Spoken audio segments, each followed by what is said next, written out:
Саламатсыңдар ма?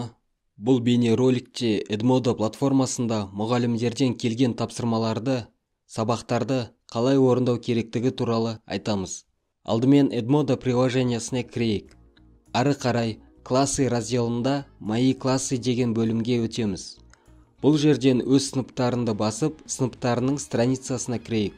Ары қарай осы жерден 4-ші разделге, яғни подгруппы деген страницаға кірсеңдер, сыныптарында болатын бүткіл пәндердің тізімі тұрады. Керекті пәннің парақшасына өтейік. Мысалға, қазақ әдебиеті пәні. Бұл парақшада расписание бойынша сіздерге сабақтар келіп тұратын болады. Мысал ретінде мына сабақты ашып көрейік.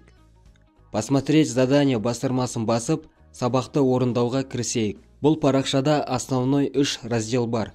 Бірінші разделге сендер тапсырманы орындаған кездегі материалдарды жібере аласыңдар. Яғни ол Word-тағы документ, видео немесе сурет арқылы. Екінші раздел ол сабақтың барысындағы тапсырмалар мен нұсқаулықтар. Ал үшінші раздел ол мұғаліммен кері байланыс жасау үшін арналған парақша. Екінші бөлімге өтіп, тапсырмаларды көрейік. Бірінші тапсырма видео сабақты қараңыз деп тұр. Және асты жағында сол видео сабаққа сілтемесі тұр екен. Сілтемеге өтіп көрейік.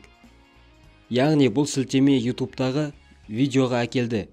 Сендер осы видео сабақты мұқият қарайсыздар және осы бойынша келесі тапсырмаларды орындауға кірісесіздер. Видео сабақты көріп болған соң артқа қайтып, келесі тапсырманы қарап көрейік.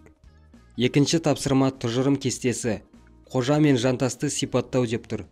Және осы тапсырмаға астында сурет қосылып тұр екен. Суретті ашып қарасақ, кесте түрінде берілген тапсырма екен. Мысалға, сендер осы кестені сызып, тапсырманы орындап қойдыңдар. Енді сендердің жұмыстарыңды мұғалімге жіберу үшін бірінші разделға кіріп, орындаған тапсырманың нәтижесін жіберіп көрейік. Мысалға, мен бұл кестені дәптерге сызып, суретке түсіріп қойдым. Енді сол суретті жіберу үшін прикрепить батырмасын басып, суретті жүктеймін. Сосын барып төбе жағына тапсырманы орындағаным туралы мәлімет беремін. Енді жұмысымызды мұғалімге жіберейік. Ол үшін жоғарыда тұрған Send кнопкасын басамыз.